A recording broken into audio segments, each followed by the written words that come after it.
with them, but we're still trying. So I'll talk for just a minute. If anybody has any questions about the movie in general, I could have. I think George's problem is that he's too damn handsome. Want you to see how classically handsome that guy was? Unbelievable. Yeah. Isn't his name hardly seen though? Isn't that what he said? Hardly visible. Hardly visible. So. Because he's kind of visible. I would fuck him. Oh, sorry.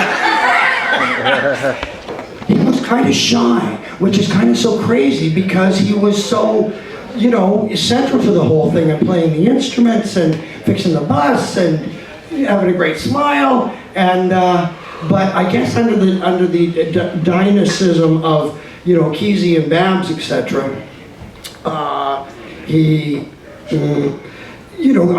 kind of took a kind of a little, a George Harrison role, with Lennon and McCartney in the band.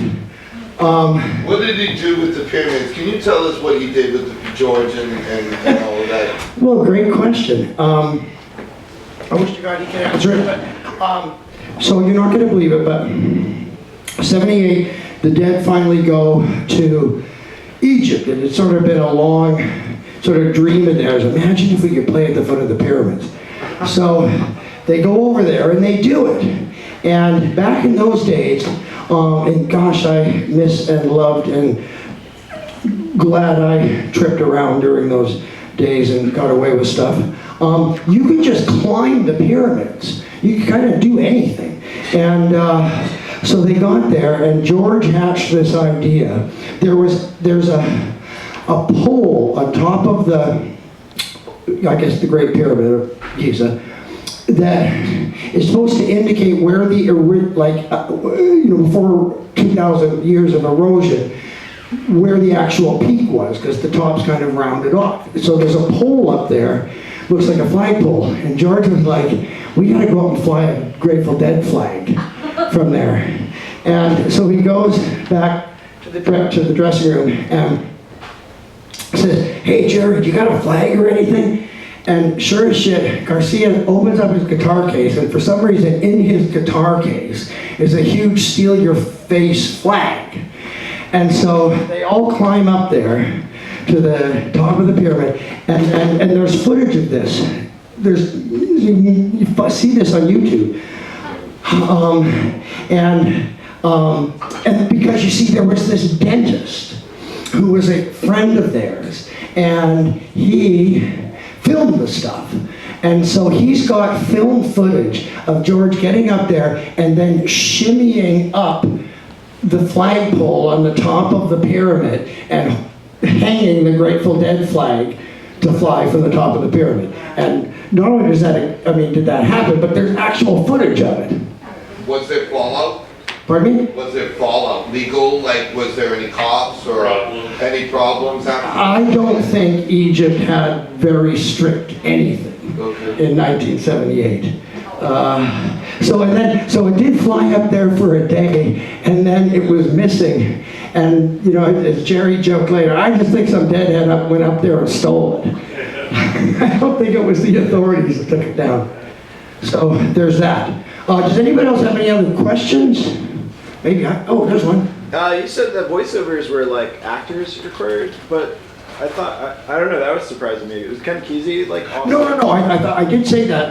That like Kesey was real, Babs was real, Cassady was real, George was real, a bunch of them were real. But there were, I said, Stark Naked was missing.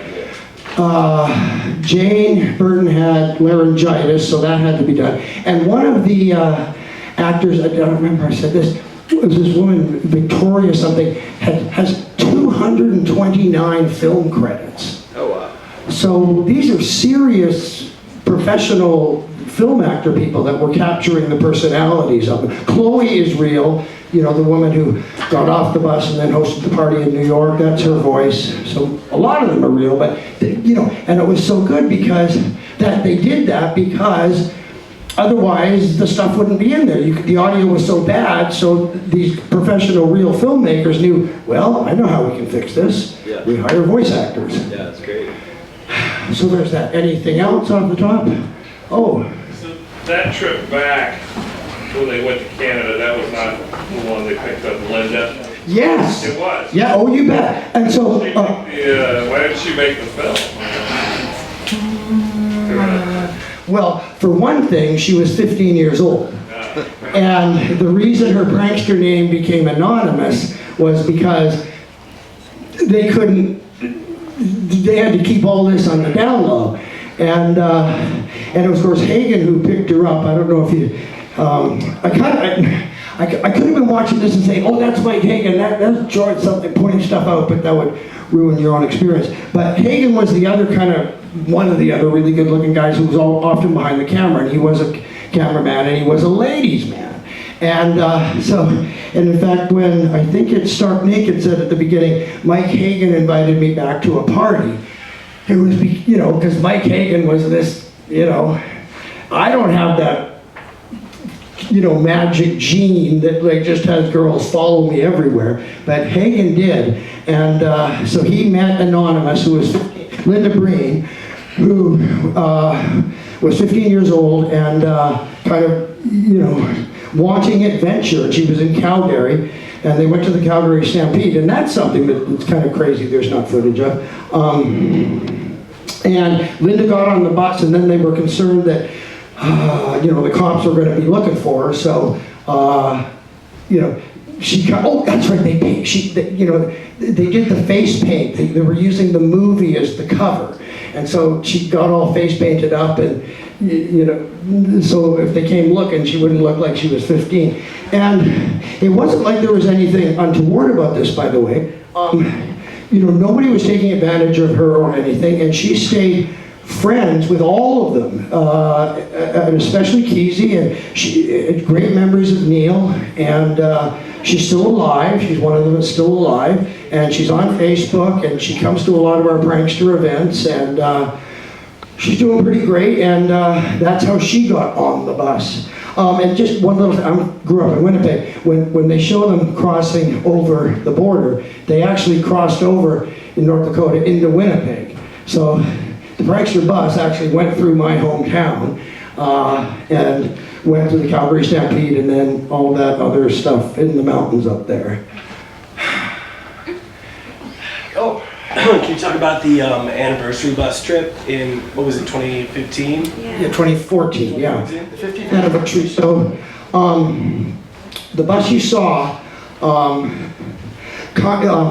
Babs and a whole bunch of the pranksters took it to Woodstock in '69. And that was kind of its last trip. And so the bus sort of stopped, being functional after Woodstock, '69. And then about 1990, I think, Ken bought a second bus. And, a much better one, and they really tricked it out with, instead of just the ad hoc painting and stuff, they painted it beautifully, they wired it in modern technology, lights all over the place. It was a kind of a high-tech bus. And then when Ken died, in what was it, 2001, the second bus was kind of always kept in good shape in the barn. Ken, as he said in the movie, Nothing Lasts, you decided that to take the original bus and park it in the swamp on his farm to kind of let it return to nature or something. And then a few years after he died, Zane, his son, and other pranksters pulled it out, tractor, from the swamp. And so that's the bus that exists, the original bus now, with that massive degradation that did take place while it was parked in the swamp on his property. But the other bus is in fabulous shape, and so his son decided to do this 50th anniversary reunion thing, and they traveled the country and went to a lot of places, and boy, this is a crappy mic joint connection. And the great thing about that was they kind of sold tickets on the bus, if you will, for you could get on it and ride for a week. And what happened was over that summer though, was all these people, and some of you here at LCK have told me how you have felt like there weren't people like you in the world, and you were kind of isolated, and then all of a sudden you met somebody from LCK, or you came here, and it's like, oh, there's other people like me, and found sort of a family and a boosting. Well, that's what happened with this Kesey tour in 2014. I liken it to, the bus was a magnet, and all of these disparate people in each area where it went were like iron shavings, and they were kind of hidden away in their own world. But this bus came, and they're like, oh, and they came out of their own little kind of private spaces and were attracted to the bus, and then everybody became friends. And a guy in Indiana was really instrumental in this, the Wizard of Wonder, Chris Foster.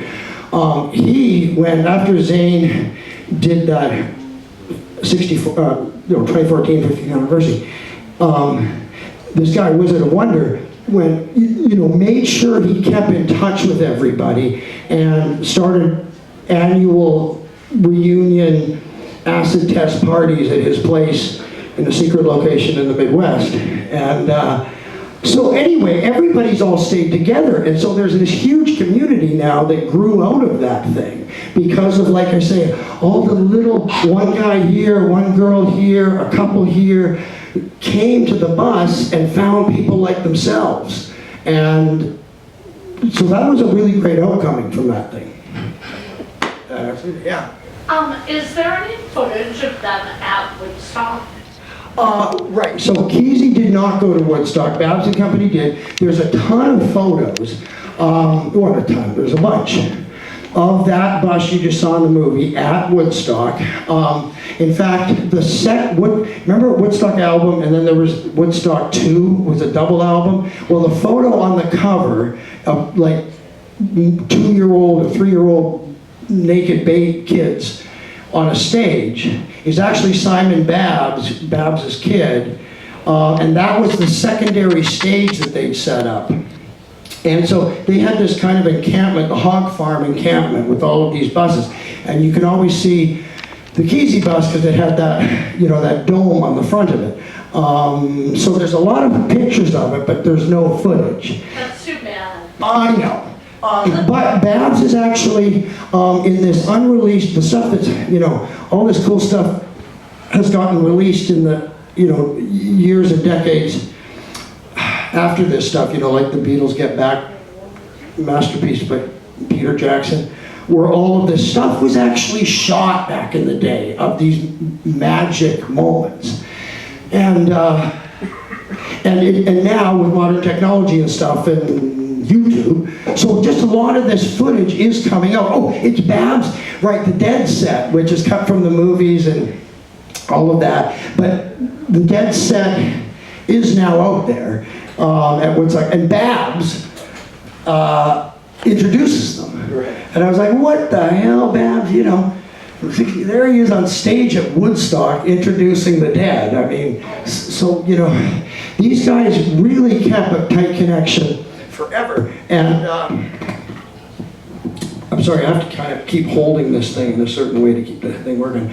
I was hanging out with George a bunch, and like if any of those original pranksters, are in the same town that the Dead are playing, they welcome them in, and I mean, their family is, I think it's in this movie that Jerry says, the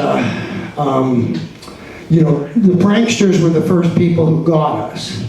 And so they're forever kind of grateful to them, because it was really that scene and that mindset of psychic exploration and free-form wildness that formed who the Grateful Dead are, and they're forever like in their dead. So that exists. Is there anything else? You're asking about footage. On the and is there any footage of them at the Calgary Stampede or whatever? On the DVD, which I do recommend, I think it's like $12 or something, there's a ton of extra footage of deleted scenes, things I didn't use. and they went to Las Vegas, which I was never really aware of. But there's about 3 minutes of footage they include on that thing of, you know, frickin' Neal Cassady and the Pranksters on Fremont Street in Las Vegas, circa 1964. And there's footage outside the Mint Hotel, which was where Hunter Thompson stayed on the Fear and Loathing trip, and is of course long gone. But so you can see the original Mint Hotel, and you can see the original, which was one of the first big neon sculptures ever made. The cowboy whose arm does this, pretty famous image, very famous in neon sculpture, neon light history, kind of pioneered, or was the, you know, the thing that kind of kicked off a lot of the neon signage that you know, so much part of the world. Anyway, so you can just, I mean, you're seeing Neal Cassady on Fremont Street with the cowboy pointing like this and the Mint Hotel. It's, I don't know, I found that pretty amazing. One other thing I was going to ask George about was, and have him tell the story, but, so in '63, when they made that trip across the country, which was for the premiere of One Flew Over the Cuckoo's Nest, you know, the Kesey family and others flew to New York, but George drove across the country in a station wagon. And then, but they had boiled down a ton of peyote into a kind of a liquidy form and put it in a mustard jar. So the whole time he had this mustard jar full of freaking peyote. And they were doing that everywhere they went. And I just think that's so funny, these guys scooching around, you know, New York City, whacked on peyote that they're drinking out of a mustard jar, is a great prankster image.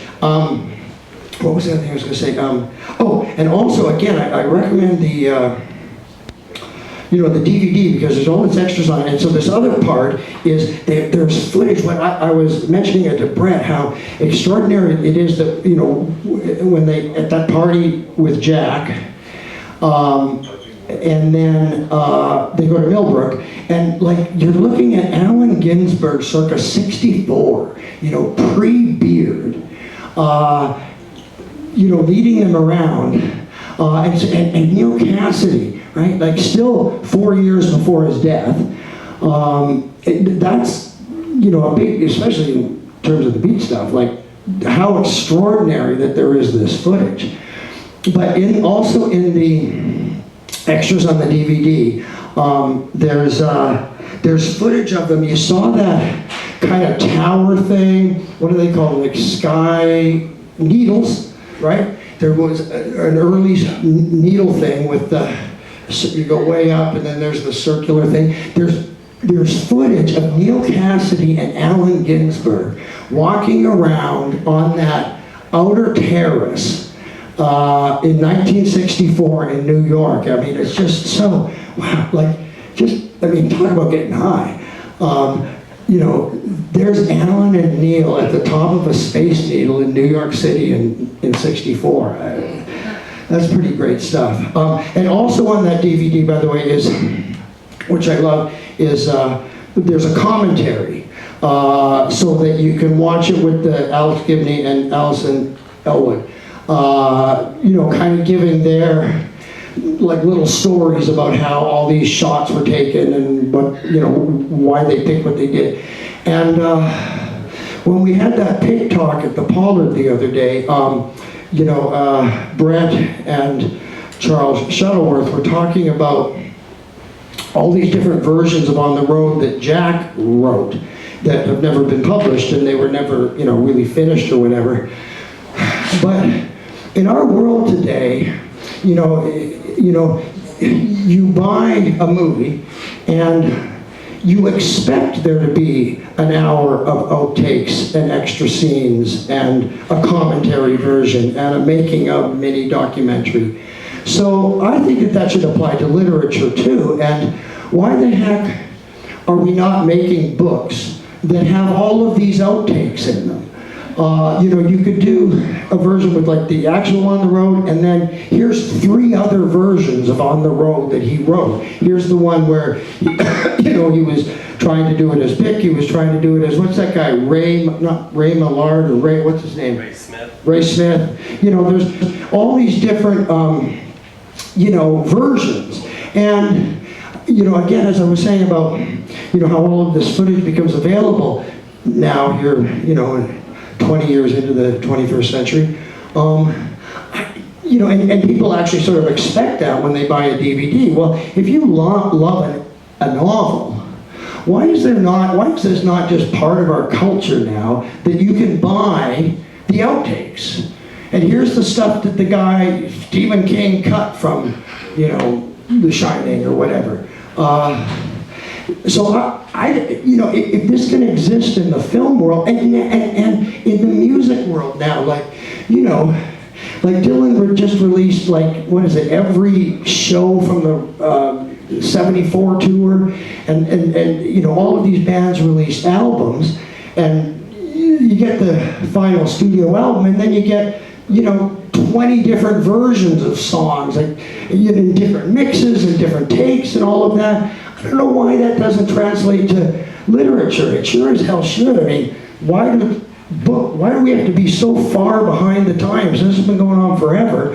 And the amount of Jack stuff and the stuff that's directly connected to finished works, like they do with like all of these albums, like Let It Be or something, you know, you can get it now so you can hear it without the strings or with the strings, or this should carry over into literature, and I don't know why it doesn't. But, so there's that. Oh, there's one. I like that idea. Okay. But one thing I got out of it, you know, Kerouac wrote On the Road, which was, you know, his experience as more of, you know, the intellectual. They were talking about when the East met the West, they didn't really bond, right? Because they were the intellectuals and these guys were frolicking. Yeah. And just a very different, you know, take of Kerouac's On the Road and Kesey's On the Road. And they tried to meet and it didn't really work. Yeah. Right. It's kind of funny. I mean, there's lots of things about that, but I mean, the world was, well, these guys were moving so fast. They were a little bit ahead of the curve, you know, like it sort of hit in, you know, like Revolver was 65, I think, like, you know, in the Summer of Love was 67. They're just a little bit ahead of the wave there, but the wave was coming. And, you know, Jack was, God bless him, but in some ways, you know, as much in a sense, you know, like a Leave It to Beaver was to Jack, you know, that what he was blowing up, the Pranksters by as early as 64, like 7 years after On the Road, they're blowing up On the Road. And the guy who created that can't keep up with them. And so, I mean, that was just a reality of how fast things are going. Like, you know, I often think, you know, On the Road 57, Woodstock was 12 years later. Like, just how fast everything went at that time, just like the domino tumble. So, you know, and it's kind of sad that, you know, that Jack couldn't keep up, but Neal could. And so it's so fortuitous for history and for storytelling that, you know, there was this one guy who actually was the inspiration for one generation, and I lived with Cassady for 3 years, and so, or 3 months I meant, one of the things she shared was that Jack and Allen, you know, they both went to college and they were older than, or at least Jack was older than Neal. They all looked to Neal for approval. And that was, if they could impress Neal, that was the thing that mattered to, you know, both Jack Kerouac and Allen Ginsberg. And I mentioned this to George Walker, and he's, you know, it was the same thing with Ken Kesey. You know, of all, you know, Kesey's inspiring the Grateful Dead and all these other people, but the one they really wanted to get the approval of, or, you know, like, did Neal just like this? And so it's so kind of wild that that guy had that role in so many people's lives. It's kind of uncanny and, I mean, almost inexplicable, but it's reality. And how great, though, that it is reality, that it's true, that, you know, and it's so, you know, that he drove Jack's car and he drove Ken's bus. Like, it's just... Timothy Leary, he didn't want to come down and meet any of them, and he just, Neal, just went out. Well, no, I think he, because Tim knew Allen and Allen knew Tim, that was how they come to go out there. And Leary did look up to the Beats because they did come before him, and they were sort of these leaders, and Allen wrote Howl and all the rest of it, and Leary certainly knew who Neal Cassady was. And so he kind of blew off everybody else, but he was like, okay, I'll talk to Neal. And that's why you see the picture of, it's just, Allen took that picture that you see where, you know, Leary's here and Neal's behind him, and it's, those are the only three on the bus. There's no Kesey in that picture, there's no Pranksters in that picture. So Tim, for whatever reason, but he, you know, kind of blew off the Pranksters, but he knew, oh, Allen's here, this Neal Cassady guy's here, so he did go and connect with them. Phil? Just related to her question, comment, that picture of the guy laying on the bed, That's Neal. that's Neal, Yeah. and he's getting a shot of DMT in his ass. Yeah. And there's actually, I think those are, I might even have them at home. There was pictures of him taken naked with an erection on that bed. And somebody was trying to sell them or something, I remember, I don't know, the 90s or something. And I think I've got them at home in a file where you actually see Neal with his most valuable instrument. Did Kerouac blurb Ken Kesey's novel before or after the meeting? Which means, that would have been well before. So he hadn't met him, but he still agreed to blurb. Right. Right. And it was actually Brett, my favorite archivist, the guy who spends more time in the coal mines of paper of anybody I know, I've ever known, found the notebook where, and you keep nodding if I'm getting this correct, that Ken wrote 2 whole pages in his notebook about how much he read One Flew Over the Cuckoo's Nest and just loved it, and went on for 2 pages about it. So he also had the same agent as Kesey. So, and then I did say in my intro, I think that's the only time he ever blurbed a book in his whole life, and Brett is still nodding yes. So, so that was what it was. He really loved Cuckoo's Nest. And so he wrote that, and you know, probably at Sterling Lord, their mutual agent. And that's another insane thing. Like, the same guy drives Jack's car and drives Ken's bus, and they had the same literary agent, Sterling Lord. So, I mean, and they're both K's, as Kesey liked to point out. I think both K-E on the literary bookshelf when you go to a bookstore. You know, Kesey and Kerouac are right frickin' next to each other. I mean, it's just, so the similarities between them. And one other thing, he said, what I said, nobody in this room ever met Jack Kerouac. And you probably kind of regret that. Gee, wouldn't that have been neat? But imagine if you did, and you screwed it up, and you regretted it every day for the rest of your life.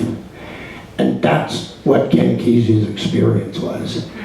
They had that party in New York in '64, and they were all being crazy pranksters and tootling the multitudes, and didn't, as his expression, and didn't give him the respect. And Kesey, every day for the rest of his life, he regretted that. So it might be okay if you never met Jack, because you might have screwed it up and it would have been even worse.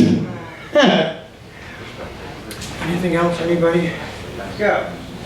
So when they came out to New York, Kerouac was living in Northport, correct? Yes. And his mother would not let them come and visit after? Yeah, it's true. The mayor, you know, kind of, there was a bit, and I guess it was still even in 64, maybe not. Yeah, and so, oh, anyway, and so how it went down was, and this was like, I think this would be a great scene if they ever make a dramatization of this, but Neal borrowed Allen's car when they got there and drove out to Northport and picked Jack up. And he didn't want to come in. And I just love the image of, you know, you think of suburbia. And so Cassady pulls up out front, and I just thought, you know, he could kind of be a bit of a, sneak around kind of a guy. And him going up to their house in Northport and like peering in the window into the living room. And there's Jack sitting there watching TV. And, sort of sneaking around, I don't know, it just, and then, oh, should I knock? Like, psst, Jack, psst. I just think it's a really funny image of, how one might dramatize that. Of, sort of, he's like shy, like Neal could be shy as well as outgoing, and so he's like, oh, I wonder, can Jack come out to play? Come on, I've got Alan. He's in the city, he's waiting to see you. I'll take you in, I'll drive you back, I promise.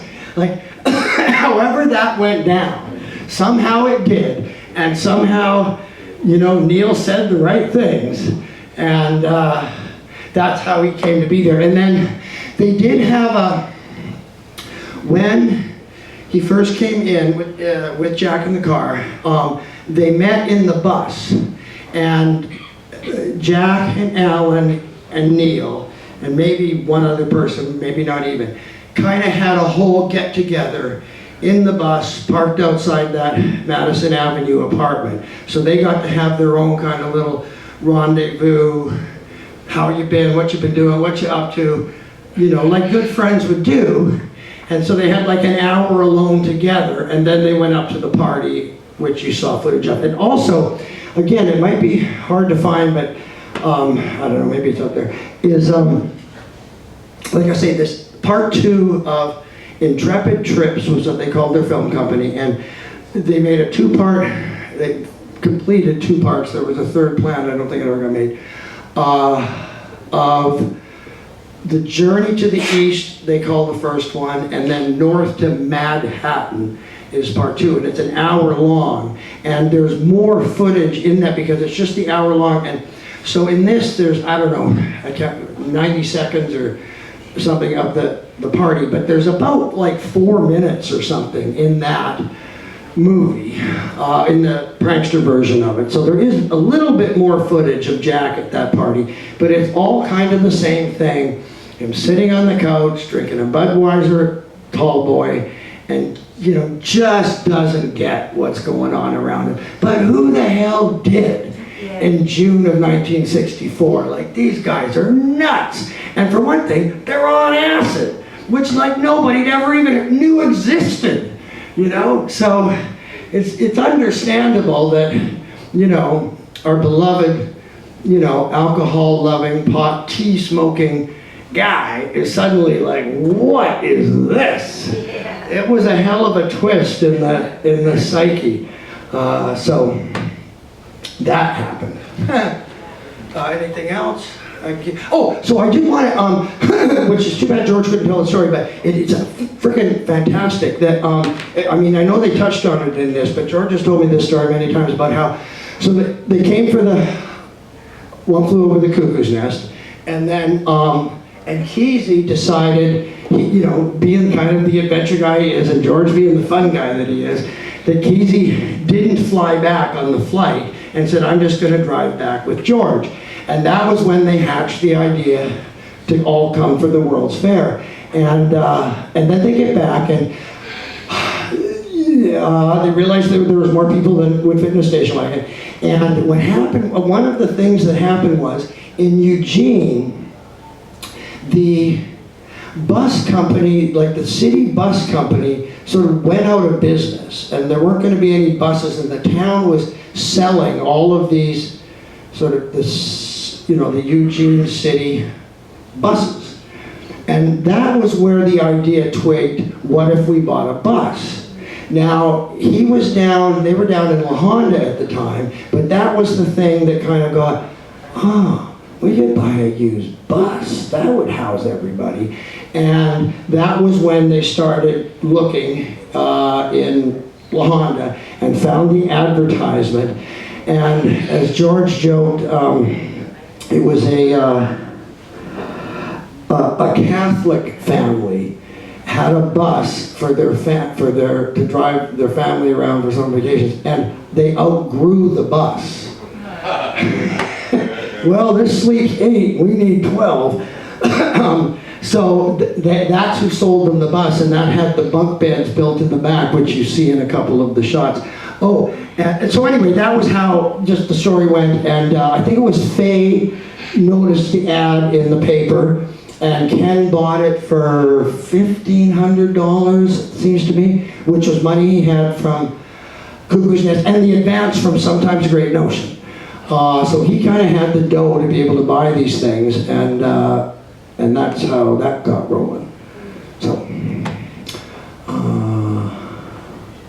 I don't know, is there any other good stuff? Huh? You kind of hinted about the 2014 trip, Zane's trip, but then you kind of dropped it. You want to talk about that anymore? Didn't you participate in that a little bit? Oh, you're welcome. Yeah, thanks. I'm glad.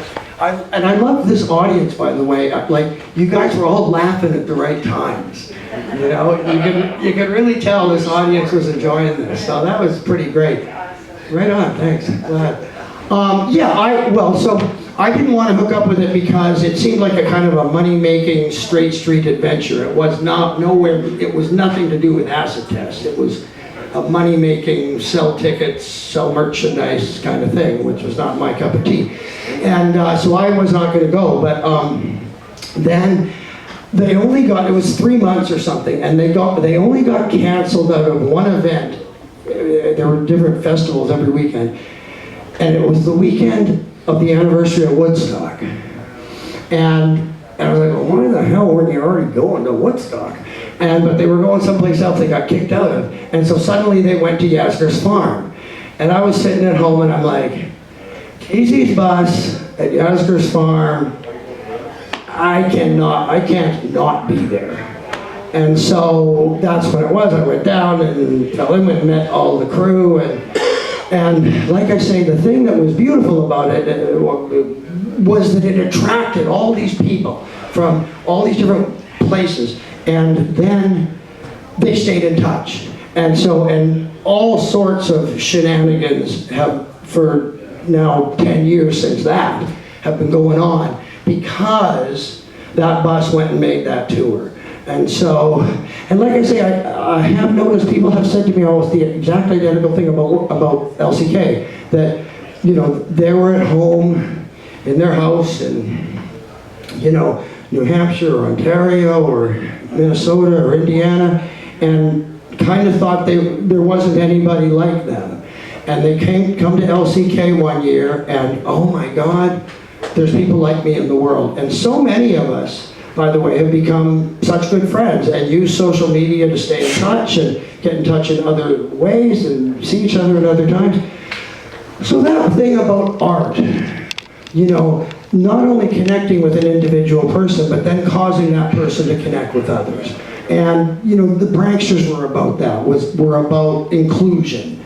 And, you know, Kesey was often asked, how do you become a prankster? And the answer, he would say, well, we just recognize each other. And so that's really important in life, is finding communities and like-minded people, and then that buoys you and gives you confidence, and you've got somebody to bounce ideas off of, and you can create an event that's bigger than what you were doing. So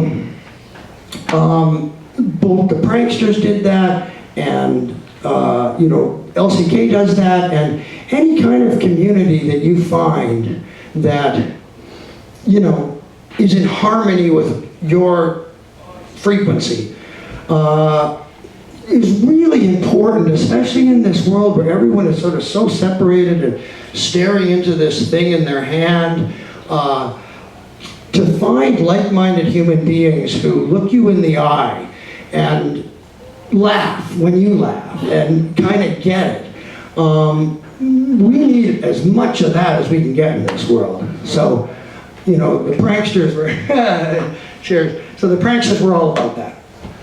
So, are you guys ready to head to someplace and get a beer?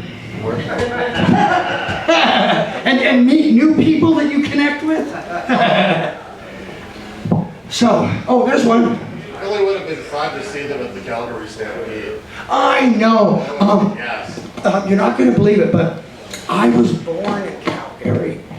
And when I was going through my parents' archival stuff, they had a bow tie, like those, whatever they're called, those sort of Texas bow tie things, from the 1964 Calgary Stampede. Wow. We moved the next year.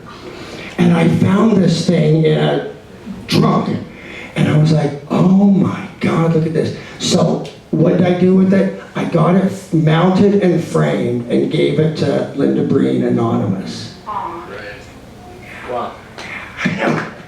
I broke into tears when I gave it to her, and she did too. But so I actually found a 1964 artifact from the Calgary Stampede and was able to give it to the woman that had her whole life changed. And she, you know, again, she joined them at like, I think 15, and but she was on the tour of England when Kesey went to England in 90, I think it was, ballpark, and stayed, you know, super close with all of them, and still is. And they still have gatherings out there, with, you know, a couple of times a year. Hagen's still alive, George, of course, Babs, who else in that movie is still? Gretsch is still alive.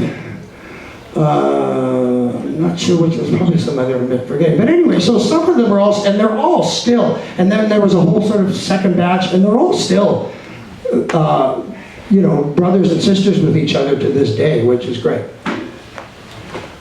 All right. Anything else? Okay. So I'm glad you loved this movie. I could tell you did, because I was hearing the laughs. And I'm so sorry George couldn't join us. The frickin' rural internet in Pawtucketville, Oregon. But anyway, maybe next time. And I know he misses you. He really wanted to be in it. He had his prankster wear on. But hey, God bless you, George. We're thinking of you. And I hope we covered for you a little bit.